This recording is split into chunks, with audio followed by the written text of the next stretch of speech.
maintenance is standard of care in patients who are transplant eligible as frontline therapy following stem cell transplant, and I think for the most part lenalidomide has been at the forefront of that.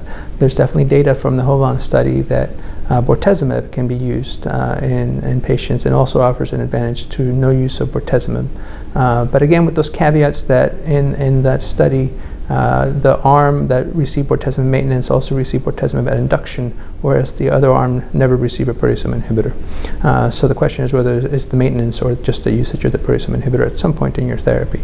The ixazomib, I think the study with ixazomib maintenance that was presented is important because it's the first time that we were able to ask that question: does a proteasome inhibitor in maintenance actually also improve progression-free survival and overall survival? The data again is short, but it looks like definitely progression-free survival is improved compared to placebo.